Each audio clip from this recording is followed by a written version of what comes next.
Vaqt oktyabr 1944 yıl. Yer G'uljining yurt cho'nglaridan bo'lgan Hekimbek hocamning hovlisida mashrab bor bo'lib, mashrabning varang cho'ronglaridan xoli bir hujra.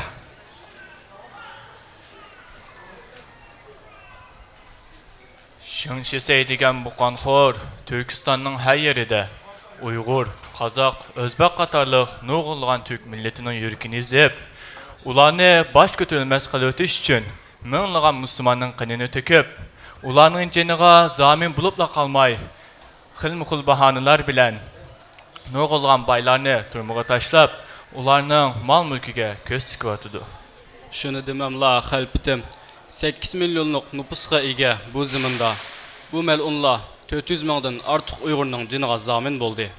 Hatta bu jallat o'zga sadoqatman bo'lgan Ömer Bayga o'xshash satqunimi turmuda yo'q qilyapti emasmi? Ömer Bay deganlari marhum Abduqodir Damollamning jiniga zamin bo'lgan heliqi mazinga pul berib Uyg'ur millatining eng katta olimini yo'qotgan xoin boy emasdi.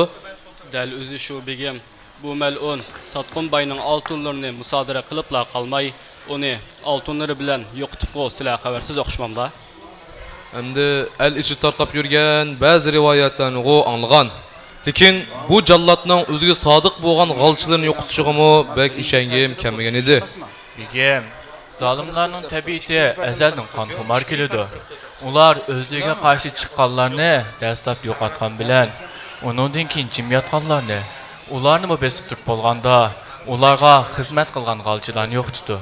Ularning maqsadi bizning boyliqlar bilan to'lib toshgan bu munbat vatanni yutilish va egalarini tamoman yo'qotib o'tishdan iborat.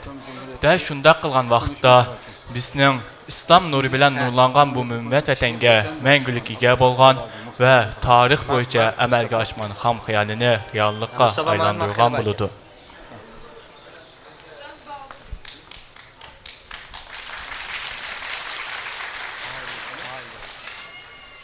Törenmi kaplamay qoldi.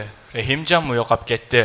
Bugungi suhbatimiz haqida tören sizlarga biror narsa deganmi? Törenmi kaplapti, o'zini boshlab ekdi. Ma'qul.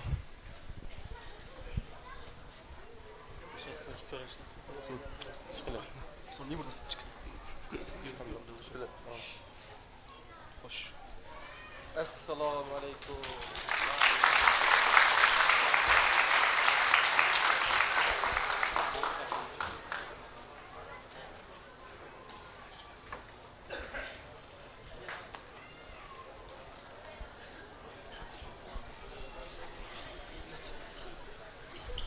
O'rtasida tören. Yo'q, o'rtasida. Amin.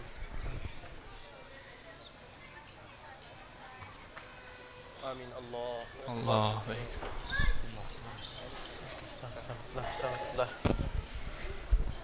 Söhbetinglarni bilvatdim bo'lg'ay. Bo'lsa davomlashtirayli. Yo'qsa. Har birlari deb o'tgandek Shыңшысай haqiqatan adnashdi. Sovet ittifoqidanmi yuz o'rib, o'zini Komindani qo'yniga atdi va kommunistlarga bek cho'ng zarb berdi. Mana endi ruslar 2-Dünya urushida g'alaba qilishga boshladi. Endi bu jallat nima qo'ydin bular? Kafirlar bir millet zade. Bu qanxor Stalin qanxorga tayinib, rahmetlik Sabit Damullah hacim qurgan Sharqi Turkiston Islom Cumhuriyetini yo'qitib, Reisi Cumhur, başvekil, vezirler ve kumandanlarını yok qilib etgan edi. İkinci Cahan uruşu başlap, Hitler Ruslarning ziminiga besib kirsa, bu yüzsiz qanxor Stalin'din yüz örüp, Gomindangchi bo'lib oldi. Mana endi Stalin degan jallat milyondan ortiq jonning badaliga g'alaba qilyotdi. Bu jangdan keyin dunyoning vaziyati o'zgarishi muqarrar. Biz navbatda nima ish qilamiz? Bu haqda suhbatlashmasak bo'lmadi. O Ruslar bizning qo'limiz orqali Shыңшысай degan jallatni jazolamoqchi bo'lsa kerak. To'xtamay izlayotdi. Xo'sh, tören. Bu Orus kafir bilan Shыңшысай jallati o'xshash emasmi? Stalinning Almudadagi Uyg'urlarni qirg'ini bir reallikku. Bu Stalin degan mal'unga ishongili bularmi? Yo'qsa, dinsizga ishonguluk emas. Amma siyosatda ba'zan dushman bilanmi murassa qilishga majbur bo'lib qoldigan ish bo'ladi ekan. Bo'lmasa 10 yil muqaddam qurilgan Sharqi Turkiston Islom Jumhuriyatini yo'qotganlarmi dal ashu uruslar va ashu Stalin shu. Shundaq turuqliq hozirgi vaziyatda bu Stalin Shingshisey degan jallatni jazolamoqchi bo'lsa, Stalinning bizningmi dushmanimiz bo'lgan Shingshisey degan kafirni o'ltirib etsak, bizgimi Stalingimi yaxshi bo'ladi.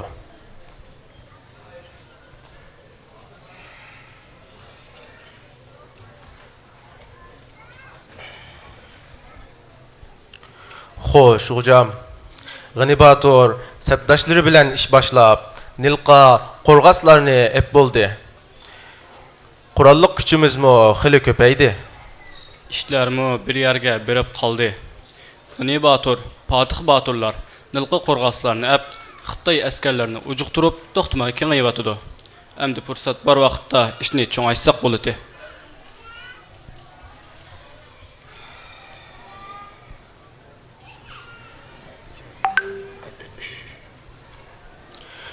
Shingshisey degan jallatning haddidan oshqanligi bir reallik bo'lsa, bu zulm va zo'ravonlik tufayli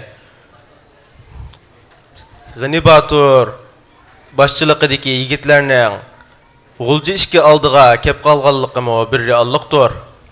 Vatanimiz qo'ldan ketgan 60 yil mobaynida yurtimizdagi musulmon turk qavmlar vatansizlikning, davlatsizlikning dardini yetkuchi tortdi. Qanxo'r Zozungtang minglagan musulmonning qinini ichgan bo'lsa, eligar Yangzingshin millatni jaholat patqiqiga boshlab, istibdod bilan boshqurgan peti o'ldi. Jinsho'rinmi, Shingshiseymi millatni avval parchalab, andin yo'qotish siyosatini yurgizib beryotdi. Mana endi pichoq so'ngaki yetganda xalqimiz o'yg'inib, qo'liga qurolni elib, bu yovuz dushmanga qarshi jihodni boshlab, Nilqa, Qo'rg'as qatorliq shaharlarni elib, g'ulji ishga oldiga kelib qoldi. Navbatda qilishga tegishlik eng muhim ish bo'lsa, To'mirni qiziqida so'qib, Cumhuriyetni e'lon qilish bo'lib qoldi. Tövrem, devletin ismi, bayraqı, kurulması, kanuni ve ilan kılış vaktini bugün değişetmem doq. Payti kep qoldi zodi. Bugun bekitib o'tayli. Qashqarda Sabit Damullam qurgan Sharqi Turkiston Islom Jumhuriyatining xotiri kunimi yaqinlashyotdi. Shu tabarruk tarixda e'lon qilsak muvofiqmikin? Barhaq, Sharqi Turkiston Islom Cumhuriyeti bizden burun kurulgan bir devlet. Yeni bir qitim Cumhuriyetni e'lon qilamiz deb plan qilsak, cho'qim o'xshash kunga to'lishimiz kerak. Shundoq qilayli. Devletimizning boyiqi va geribining burunqidan bak farqli bo'lib ketmasligi kerak. Berhaq. Devletin kurulması mı cumhuriyet bolsa, terakki kılan bu cahanga maslaşkan bolimiz. Albatta shundoq. Davlatning asosiy qonuni va qonuniy tuzilmasini mutaxassislarning ayrim o'ltirib tayyorlab chiqishi qoldirsaqmi kishikmaymiz. Chunki 12-noyabrga sanoqli kunlar qoldi.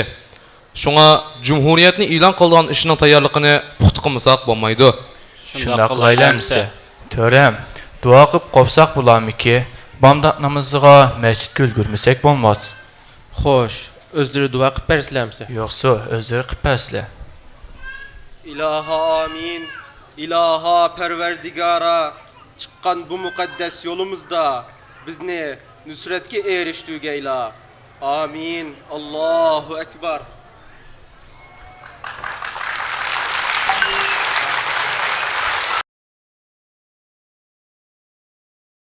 Vaqt 12 noyabr 1944.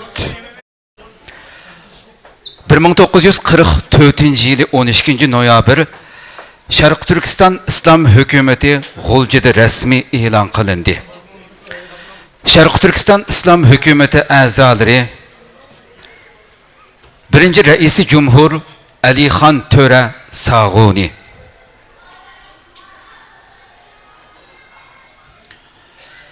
Reisi Cumhur Muavini Hekimbek Hoca. Reisi Cumhur Muavini Obul Hayr Töre. Dini İşler Naziri Abdul Muteali Halpitim. Hükümet Başkatibi Abdurraib Mahsum.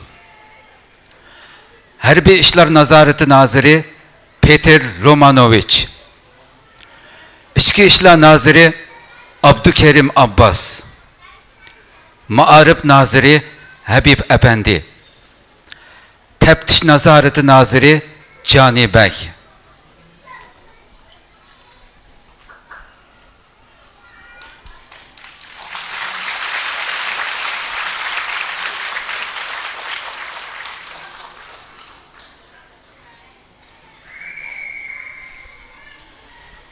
Bu Türkistan memleketinden, Turan yurtidan dünyaga meşhur nurgun hakan sultanlar çıkkan idi.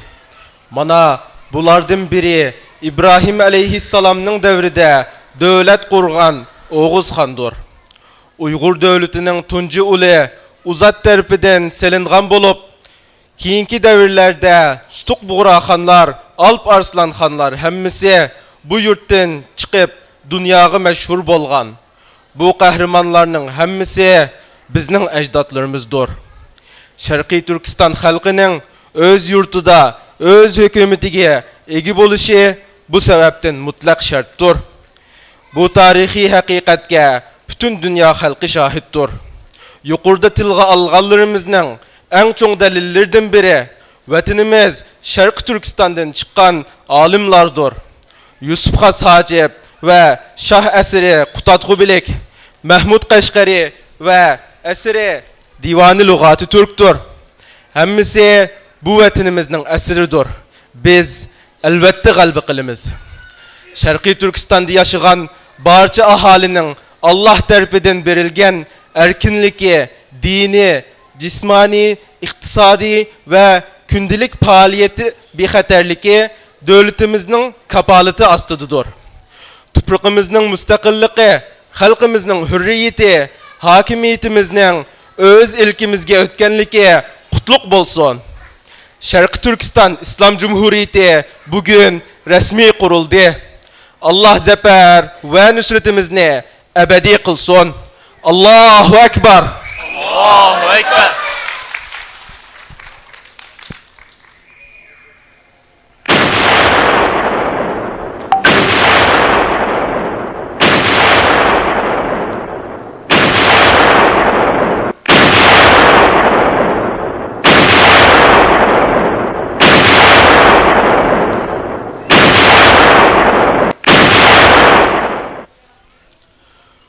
Uzun yıl adaletsizlik, zulüm astıda kalgan, adaletki telpüngen vatanimizning adalet hitapnamesi tüvendikçe.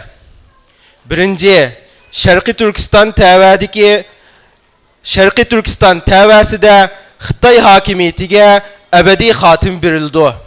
İkinci, kurulgan yeni devlet Şarkı Türkistan halkının baraberligiga tayangan hakiki, hür ve bütünley müstakil devlet buludu. Üçüncü, Şarkı Türkistan iktisadını her cihetten terakki kıldırış için şahsi sanaat, yezi igilik, çarvıçılık bilen şahsi ticaret faaliyetleri teşvik kılındı ve halkının paravanlığı yukarı götürüldü. Dördüncü, Şarkı Türkistan halkının İslam diniga etiqat kılıdığanlığı için devletimizin dini İslam boludu. Başka dinler mi hükümet tarafından himaye kılındı. Beşinci, din, maarif ve sehiye hizmetleri terakki kıldırıldı. Altıncı, dünyadaki bütün devletler bilen bolup mu Koşnu Sovyet hükümeti bilen dostluk asasında diplomatik münasebet ornutuldu. Yedinci, Xitay hükümetinin Şarkı Türkistan'ın bir bütün müstakilliğini itiraf kılışı şart kılıngan asasta ular bilen siyasi münasebet ornutuldu. 8. Banka, poçta telegraf, orman işleri ve kan katarlık tabii baylıklar bütünley hükümetinin başkuruşuğu tapşırıldı. 9. mansabparastlik, irqchilik va parxo'rlik yo'qitiladi. Allahu Ekber. Yaşasın Şərq Türkistan azadlığı. Kutluk olsun İslam hakimiyeti. Allahu akbar. Yaşasın Şərq Türkistan azadlığı. Kutluk olsun İslam hakimiyeti.